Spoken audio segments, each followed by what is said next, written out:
Welcome, everyone, to Speak for Yourself with Marco and Patrick. I am Marco Glorious. And I'm just Patrick. And we are two different types of guys who respectfully share and listen to each other's opinions while making certain to listen to each other, but always speak for ourselves. Now, we're not experts, so if you're angry, blame yourself. We're only speaking for ourselves. I forgot that whole intro. You did, didn't you?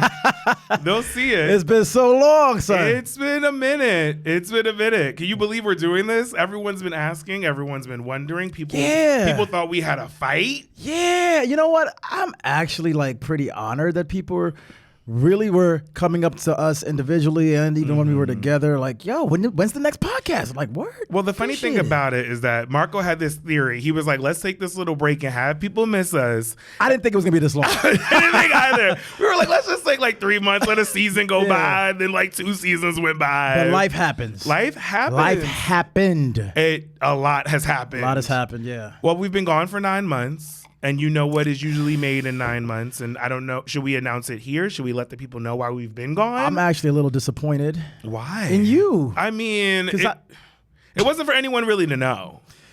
Well, tell them, Pat. Well, it's been 9 months, guys. And I'm letting everyone know that I have a new job. Hey, we have a new job. We both have a new job. Y'all know my ass ain't having no kids. Get the hell out of here with that bullshit. I mean, I might have a. Oh, you know what? No, damn. Well, no. You could have a couple. No. It was one for now. It was a hot boy summer for you. Because it was for me. Okay, speak for yourself. I'm speaking for always.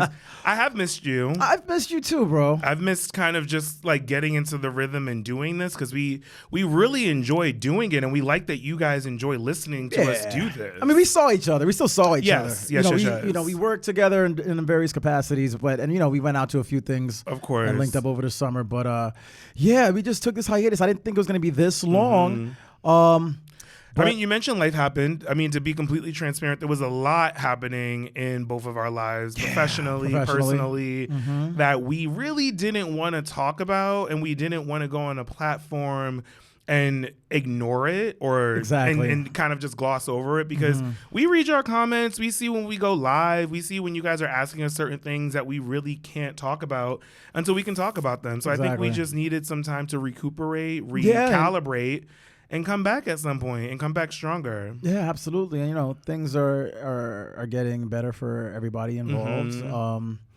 And we're on a new journey. And it's a good time. And we're still glossing over the obvious thing. No, we're no longer at the Wendy Williams show, y'all. Oh, damn. That show ended, and we've moved on to another show with Sherry Shepherd. I loved my time. Yeah. At the Wendy show.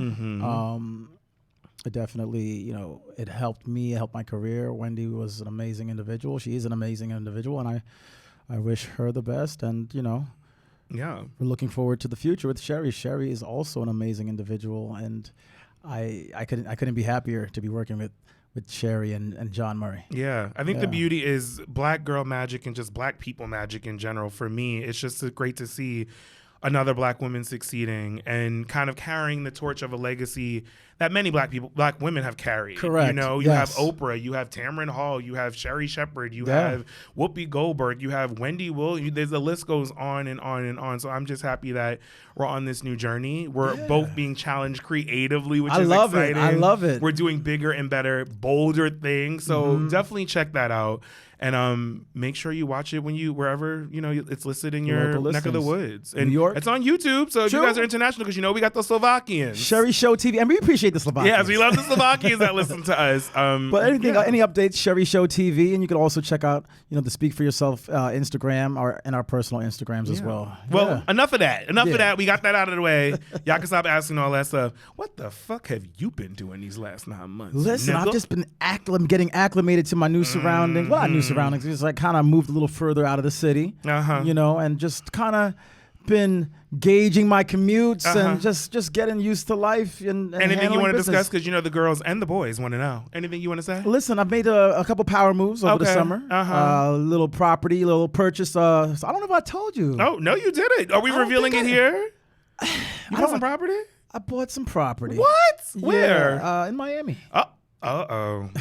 I ain't saying nothing because I know why it's in Miami, y'all. Yeah. Well, no, I bought some property in Miami, an investment property. What you got? Do a little Airbnb here?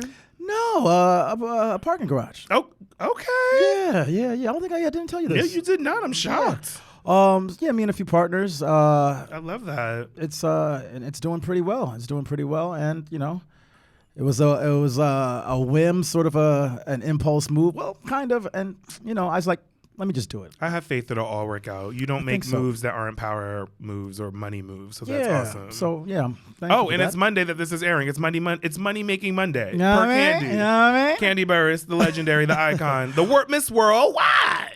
What about you? How was your summer? How was the whole? I don't want to talk about my life. What? You know I'm always the cagey one. Trust me, I've read the comments. Patrick always interviews Marco. Patrick always never says. Is that what they? Yeah, they do say that sometimes. Because I just sit here and I produce.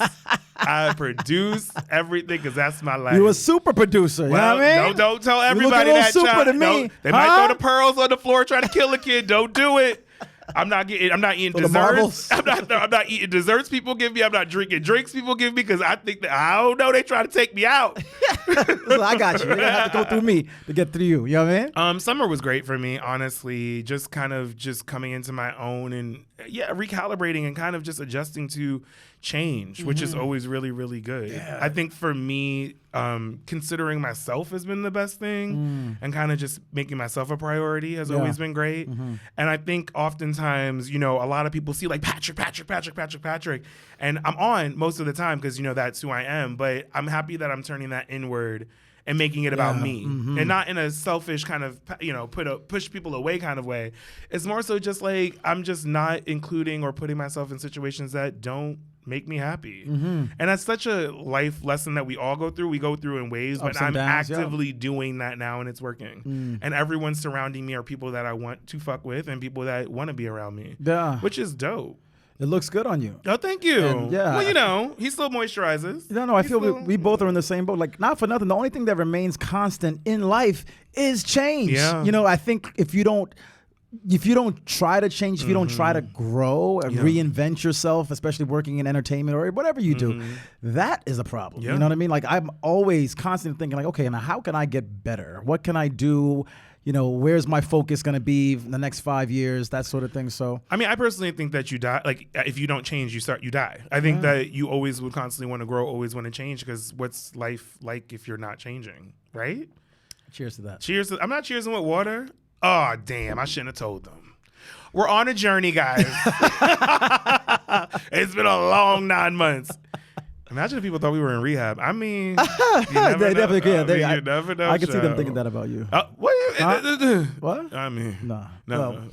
But family's good. Everyone's good. Family's good. Mom's is good. One thing, y'all, I have to say, sorry to cut you off, Marco, but one thing that we wanted to talk about, y'all, but we were busy. Yeah, I know what you're about and to I'm say. just about to just tip it in because somebody's a big fan of this person. I'm just going to dip my toe in it. Yeah. Because as black men, when we saw that slap all those months ago, y'all, I wanted to go live right then and there. Yeah. And then I said, damn. What will we say? Not for nothing. Yeah, I am one of the biggest Will Smith fans. And for lack of better words, I was just disappointed. I was just like, I was really disappointed. But did you understand where he came from? No. Not at all? Like, because I was on the other side and people were like not coming for me, but people were like, really? I was just like, I could understand why he got mad. I don't think he should have done it there. That's my point. I think that's exactly what I wanted to say. I often think that sometimes I get really disappointed when white people make comments about black shit. Meaning, like, I think a lot of black people kind of understood where Will was coming from in a sense of like, when some shit, we've seen many of our cousins and uncles slap the shit out of somebody at an event. But we don't do it like that when you in the midst of everybody. My thing is, it was the Oscars, and that was it's primarily been a white event for a number of years. This was one of the first times, if not the first time, where it was produced by a black individual. It was known as like the black Oscars that night, and to have two of the biggest, if not the biggest, black male stars do something like that, like. We are all guilty of losing our temper at times, but I'm not on the level of Will Smith, but I would not have done that. Yeah. You know what I mean? And I'm like, yo, Will, you're Will fucking Smith. I didn't see it. I couldn't grasp. My frustration with him is essentially that his win is now tarnished by that moment. And that's always going to be tied to that event, that time he won, and that's really what it's going to be. And I just think just to make it a global thing, not even a global thing, just to make it more of an abstract thing, if we take Will Smith and make it about just, us in general, we are sometimes judged by moments like that as Black people. So it's almost like we have to go above and beyond to be perfect, which isn't right, which isn't great. It's just more so like we almost kind of have to like give a middle finger to that moment and kind of choke it up and eat it a little bit and just like, you know what, I'm not dealing with that right now. Yeah. And kind of just like swallow your pride a little bit and just say, I deal with it later. Yeah, that's what like if I would have had no problem. Because I rather would have heard the story of the after party. You went backstage. I would have rather heard the story of the after party fight. Like, that would have been. We were at the Vanity Fair party and it was a scuffle. Correct. And we're like, we know what that scuffle was about. Correct. You know what I mean? I would not have had no issue. I would have been like, damn. Yeah. But I could understand that. That's what I would have done. Yeah. You know what I'm saying? So, I still wish Will the best and Chris. Like, I love them both. I'm still a fan of both of them. But, I was disappointed. Yeah. What else happened over this summer this year? I mean, a lot has happened. Music has changed. Oh, Beyonce. I mean, Queen Bee came out with one of the best albums. Beyonce's Beyonce. Beyonce's Beyonceing. I had a conversation with a couple close friends of mine, and I said to them that I think now Beyonce has ventured into legendary status. Now? Boy. We both now, so these people who I've had the conversation Sit your black ass down. Now she's been a legend. We're very critical of entertainment and music. Okay. And now are these people that partake in that world? Yes. Are they curators? Yes. Okay. Yes, they are entertainers, they are curators, they are ambassadors for entertainment. So I sparked this conversation and they were kind of disagreeing. Okay. And about her legendary status. Correct. Who are these people? Where are their names? Hive? Get them. I'm not going to put them on blast. You think it's a joke? I'm not going to put them on blast. They will have bees in their comments in 2 seconds. I'm not going to put them on blast. But, and it took me a while to give Beyonce that status as well. Yeah, because you hate her. No. I love Beyonce, but I'm also like, I don't just give that. To me, that's a very big deal for somebody to be a legend. Okay. And but she does the work. I agree. I just don't think that she was a legend 10 years ago. Okay. 10 years ago was around when Beyonce, the self-title, came out. I think that was a legendary move. I think she was on her way to being a legend after she did that. On her way. Yeah. Yeah. I consider her to be legendary status now because of her approach with her music now, what she's doing, the way she makes and films her music videos. Yeah. It's iconic. She's very iconic and intentional. Yeah. So, and I think she has cares done about the her. work. Yes, exactly. She cares about her product. Yeah. She's not just ironing out what is popular or what is trending and all that stuff. They just argued a few points that some of her music was taken from other individuals and that sort of thing. So I mean, it was a lot of sampling, a lot of reference points. So they know people who but she's credited all those people. And if anything, she's giving them writing credits to make money off of the record. Some people would say it's not the amount or it's the proper compensation. Okay.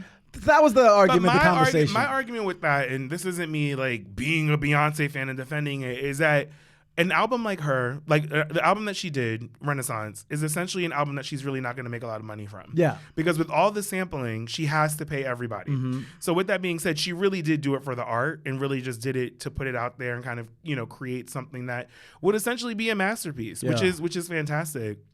I think we do like it because it always references something. And when I hear the songs, I'm always like, oh, that gives me this vibe of something like, there's a song on it called Cuff It where I'm like, I've definitely heard that vibe at a barbecue before. Mm. And, there's Pure Honey, which is like the gay anthem because it's like, one of these iconic drag performers says like a line in it called like honey. Like, I've been to those balls. I've been to those spaces. So I appreciate it because it's essentially sort of made for the consumer that I am, like the black gay consumer. Mm-hmm. And just to piggyback off of that, just to not to lose your point, I even think it's even interesting to say, because if you think about Drake's album too, and you think about Renaissance, and you think about the way music is going, do you think music is just becoming more gay?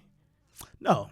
Oh, yeah, just in case you guys forgot, I'm still gay. Don't try to bring I'm that still gay. in. See what he's trying to do, fam? He's still straight, allegedly. No, he's still straight. I don't think music is... Stop that. I don't think music is becoming more gay. I think good music is good music. Got it. I don't think gay music is good music or good music is gay music. I think yes. If you're Explain referring to Beyonce's album being more dancey and Drake's album being more dancey, dance music is great music. Yeah. Some people, some people have lost themselves in the over toughness that hip hop was for a long time. Yeah. And hip hop is hip hop, but listen, hip hop started with having a good time. Mm-hmm. Hip hop started with breakdancing, graffiti artists, DJing, and MCing. It was fun music. It was fun music. It wasn't probably until like the 80s where it got a little tough. Correct. Like late 80s, People used to dance. So now when people are like, wait, Beyonce like has a whole album where it's just dance, or Drake's, it's like, that's okay. That's dance music, and it should make you want to have a good time. It should make you want to dance. I don't think they're doing anything outside the box. They're not reinventing the wheel. They're just, hey, we can do this as well. We can also do this. But do you think you are saying that because of the generation in which you kind of lived through the originality of it all? Like, we grew up in a time where, I mean, you did celebrate your 40th. No, I have not. See what I'm saying? I keep throwing daggers, and he gonna throw the one at me. I'm like, word, nigga. Listen. You gonna throw something at me? I'm like, we going like that today? I'm like, wow. And yes, he has been pregnant. He gets pregnant every weekend, guys. Well, that really hurts. He's not wrong. I know it does. That really hurts, though. Well, it doesn't hurt all the time. Wait, we're losing focus.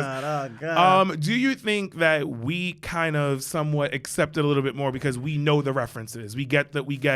Is it? I guess my point is it interesting how artists now are hearkening back to like what we grew up with to somewhat make it new again? I'm not the biggest fan of sampling. Well, neither was Prince, which is what I was going to bring up. Okay. Because Prince's comments on a lot of things are coming back up when he was saying how, I'm not a fan of sampling because like originality should kind of be, the forefront. And he was like, we're going to get to a point, which is essentially what's happening now when you start sampling the sample. Correct. Because even rap artists are doing that as well. That's what's happening. And it's almost like we're losing originality because you have to stick with what works because we know that it works. So, and that's a problem for me because now it goes from... Well, because you're a creative. Yes, because now it goes from making music to make music, or you're making music to make money. Got it. Because, this is the formula, and this is something that everybody who hears this little beat or this little medley is going to say, wow, it puts me in a place. Yeah. I know you're going to, if you have a song, I don't even want to like be specific right now, but there's a few songs that have been sampled that I'm like, I don't want to say trash. Yeah, say it. It's what it is. Oh my God. What's the song? And they don't use the sample correctly, or they try to like jump on a sample. That's actually the stylist. I'm a music connoisseur. Yeah. The stylist, you are everything. And then Mary J, she sampled it. Phenomenal. And now the song that's out right now, every time I hear it, I have to turn it off. Yeah. I cannot allow, because it's like, wow, you are disrespect. Well, I mean, that's my opinion. No, but look at Saucy Santana. That song that he did this past summer called Booty was essentially a sample on a sample. He didn't even realize the original sample that Beyonce used for Crazy in Love wasn't original. So he was saying like, oh, I'm sampling Beyonce's record Crazy in Love. It's like, no, actually Beyonce sampled another record, which was what Crazy in Love was. Like that, was not an original sound as well. And it's like, the thing about it is it's how do you ask these people to have respect for an original? That's what I was they don't even know the original. That's what I was gonna get to, because even authenticity matters with us with what we do here. We're very passionate about how we, speak for yourself in our podcast. And I think that's the reason why we probably took so long to get back to doing it, is because this is our baby and it's something that not many people are doing, and it's very unique. And I think ain't nobody doing this. Nobody's doing this. Real talk, to have two individuals like myself and Patrick sit down, break bread, have drinks, and talk strong. And if I see it happening, bitch.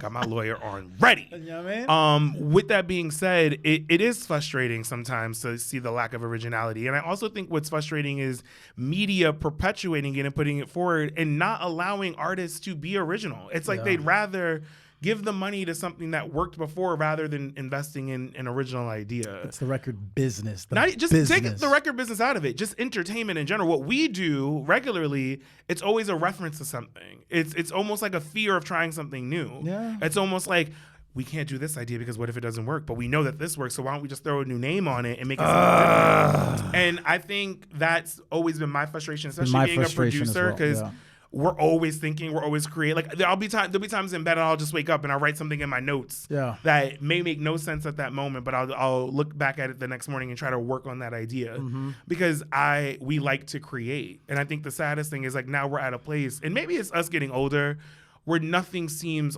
authentically real anymore or original. It's always someone taking something from someone or taking a reference and flipping it's on its head. It's like nothing's original anymore.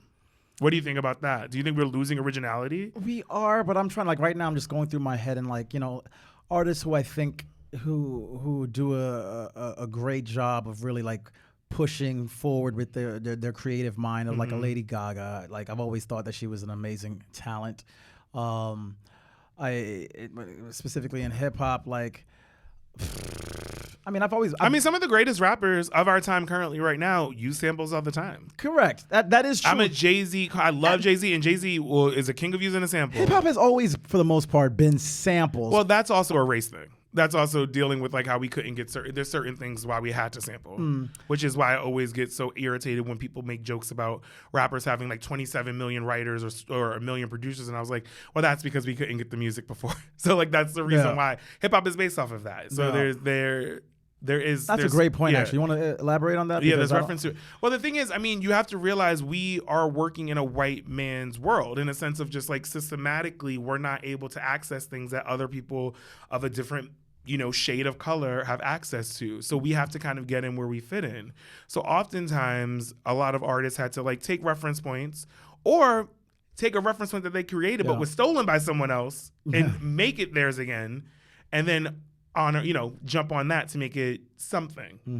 Record labels wouldn't give you something or put money into the producer that person is because it's like, why am I putting money into this when this person's working?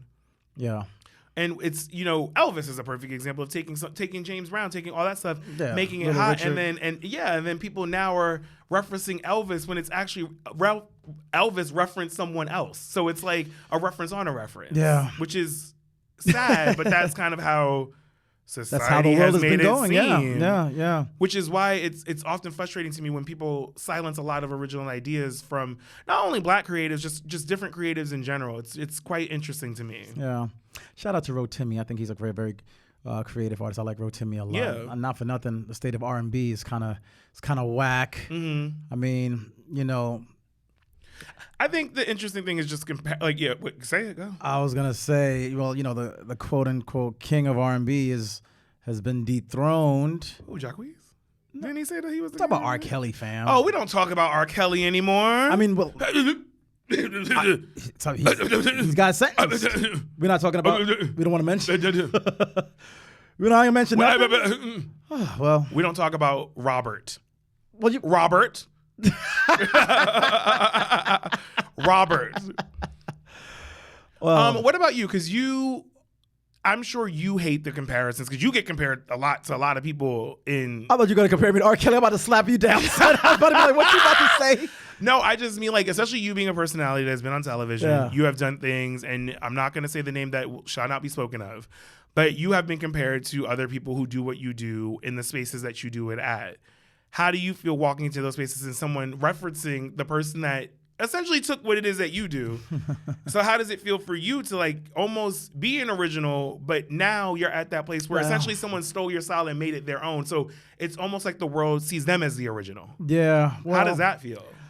It is frustrating. It's frustrating. If people do like the research on me, I think that's when they'll realize. Nobody ain't doing research no more. Ain't nobody doing no research, right? Yeah, it gotta be right in front of their face. Yeah, it's frustrating. Like that's really the only thing I can say. I'm not gonna peel over and die. Yeah. I'm gonna keep moving forward. And keep going. Mm-hmm. And hopefully, what I do, what I've done, will continue to come to surface. Got it. That's all I can do. Does it make you dislike that person more, or you just like, get your own money, I'm happy for you, keep thriving? Is there an element of jealousy in some way of their success? I'm still very confident in myself. Got it. So I look at it, you can do what I do and say what I say verbatim. you are still not me. I know that's right. And whatever, if you have money backing you in various aspects, that's great. You know what? I wish you the best. I sleep well at night. Yeah. I don't know if they are sleeping as well. And I just put it in God's hand and leave it at that. I think that's the most important thing, is just having faith in the process, right? Yeah. When it's for you, it'll be for you. And when it's not for you, it just won't be for you. It may not happen in the way that you want, but it'll happen at some point. I think we both have gone through that in our careers. 1,000%. Like, I know. There's I was thinking about you. Yeah. There's 1,000%. For me, it's just, I think I move in a very interesting way. I think I move in a very directive way, but I'm always kind of like 4 steps ahead of what I think is going to happen. And I'm not saying that's always the healthiest way to be, but I always rationalize every outcome that can happen from any action that it is that I do. Whether it's something that I say, whether it's something that I produce, whether it's something that I put in writing and stuff like that. I'm just like, let's play devil's advocate. I hate saying that damn phrase. I say it a lot. And see what the world can perceive of Patrick. And usually 9 out of the 10 times I'm usually right about how it's going to come across. Whether it's good, bad, indifferent, or whatever.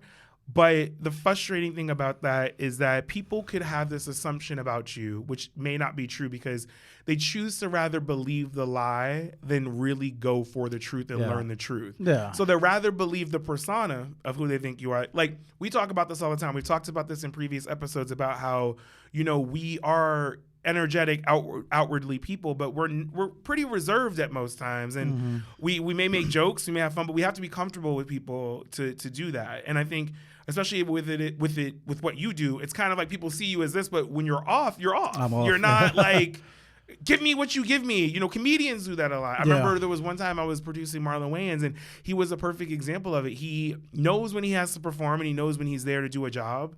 But in the interim, he's going to relax. He's going to chill. And it's not to say that he wants to not be bothered. It's just like, I'm not going to be able to give you because I'm ready. I'm preparing myself for what I got to do. Correct.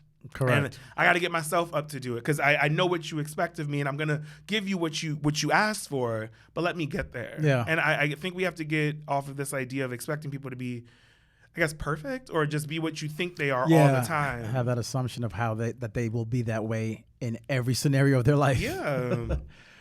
Yeah. And I think, social media has not helped that situation, has not helped anything, but I think social media is on its out soon. Weirdly, I think the world is starting to live in the present. So? For me, it is. Maybe it's just me. You think it's getting hotter? Well, what is it? The virtual, the multiplex? Let me just drop the OnlyFans now. I mean, it looks like it's getting. I feel like they're conditioning us for complete and utter living in the multiplex where you don't have to actually what happened with the NFT shit that was like popular for like 6 months? Nobody's talking about that shit anymore. But you are right, that meta shit is crazy. The Metaplex.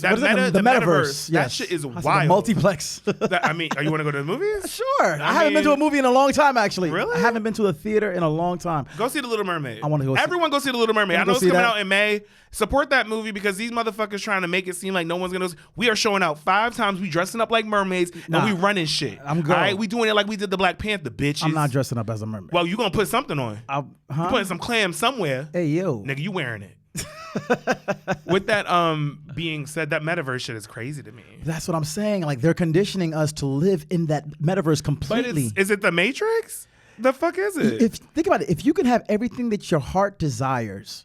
But are you really getting it? It's just like you're getting it in the metaverse. But the mind is the most powerful thing that we have. Our brain is the most powerful muscle. Our mind is the most powerful. Nigga, I'm starving right now. So if I'm watching something in the metaverse, I'm eating a good ass meal, and I'm not eating it now. My body's still gonna be like, I'm hungry. What if you have attach an IV to you and whatever is in what you're watching? You're actually eating in the metaverse. That I do agree with. You're fooling your mind and your body. Yeah. So people will literally, I think that's going to happen. And then, hey, we're just going to be like a vessel. Yeah. Our bodies are actual vessels. And you actually made a good point. What do you think that does to our mental health, though?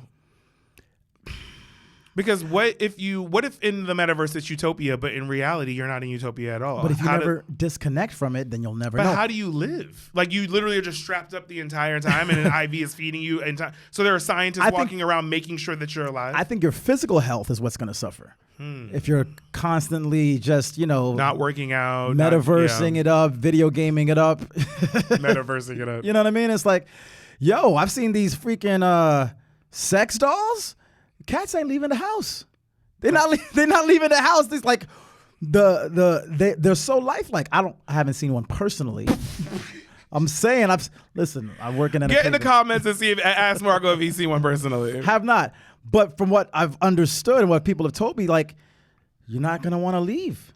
There is nothing in this world that would make me want to fuck a sex doll, because for one, I like to be held. There's certain things I like to do that a doll I know for a fact can't fucking do. They got robots. But people, those are weird. Those are the weird Jeffrey Dahmer motherfuckers. Like, those are weird people. Actually, no, Jeffrey Dahmer, good series, watch it on Netflix.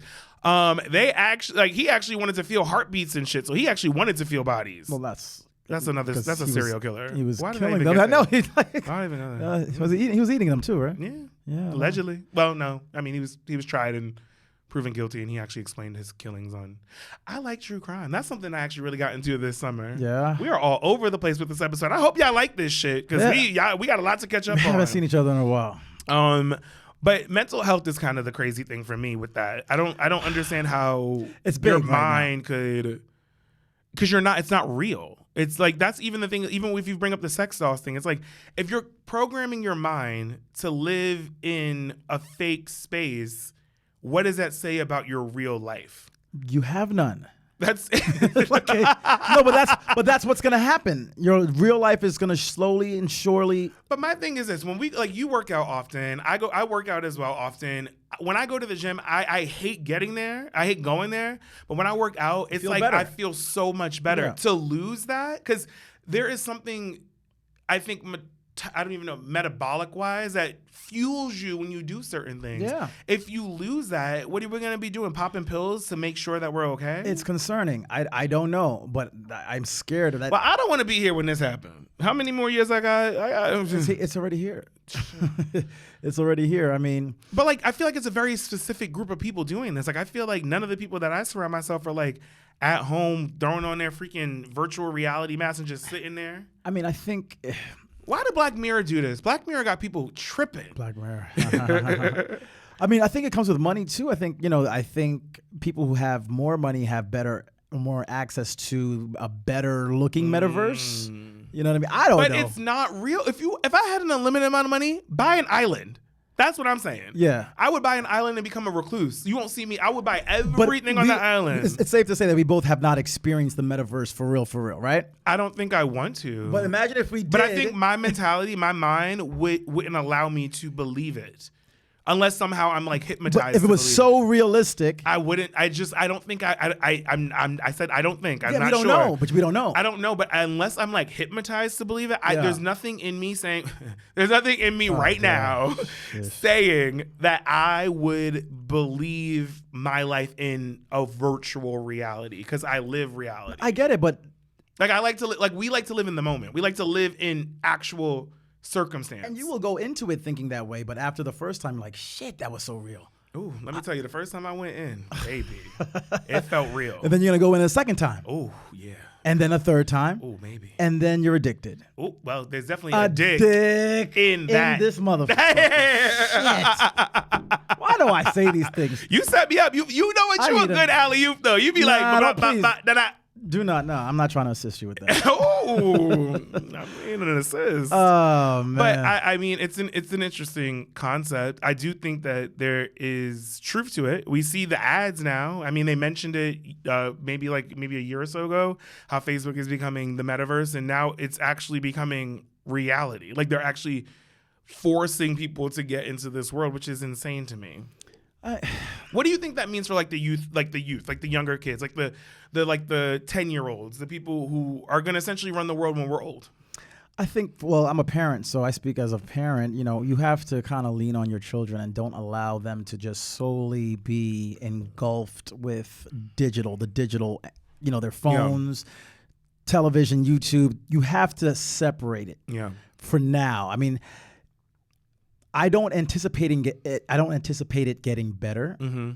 I feel like we're going into the metaverse strong. I can't even believe we're having a conversation about the metaverse. So I think as individuals, as parents, you have to play outside with your kids. You have to lean on them. Like, fresh air is fresh air. Nothing beats it. You know, you actually falling in love with somebody. That is instead actual of the sex interaction. doll that's at your house. Yes, actually calling somebody on the phone is what you need to do, or meeting up with somebody and having a conversation is what you need to do, as opposed to sliding into somebody's DMs on a regular basis. So being intentional about real relationships. About real life, because we're losing real life. You know what's so crazy about losing real life? You are 100% right about that bullshit. I was out one night a couple maybe weeks or months ago or whatever, and I guess some guy was feeling me because, I be out there and I be doing what I be doing. Okay. Why did this dude hit me up on Instagram saying it was so nice seeing you tonight? I was like, for one, you follow me. For two, you could have come up to me. It happens. But that is you get blocked after that. That is a scary. He be in the metaverse. That is one of the most uncomfortable situations ever. But that is like the weirdest shit in the world. And for someone to do that, it's like, it's a pussy ass move. He might have been shy.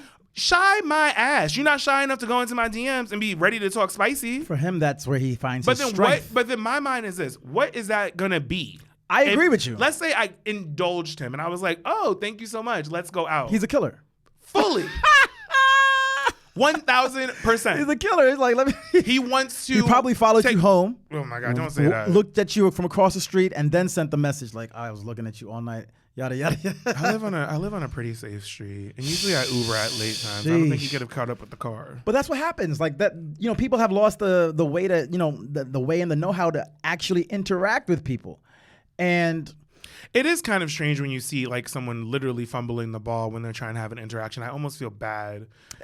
I mean, I don't really surround myself with those people, but I do think we are going to be, because even when I interact with younger people at work, it's a very cold demeanor. It's very much like, just send me an email. It's not. That's what I was just about to say. Like, personal. Even in corporate America, you know, you can see somebody that you want to say something to, or the person sees you and he wants to say something to you, and instead of actually saying it to you, this motherfucker will send you a strong email, and we're like, wait, I just saw you. It's the fear of confrontation, though. It's the fear of addressing it in person. It's the fear of, like, I have to be behind this thing. It's essentially what trolls you. It's essentially like you have to be. Some bitch ass shit. Well, that's what social media is, right? You, write a whole scathing post about something, but if you saw that person in person, you would never say anything. Those people don't even have pictures on their profiles. There used to be a time when if you hated someone, you had to go up to them in the face and say, I don't like you very much. Yeah. I don't like you, Marco. I don't like anything about you. Your hat. Ooh.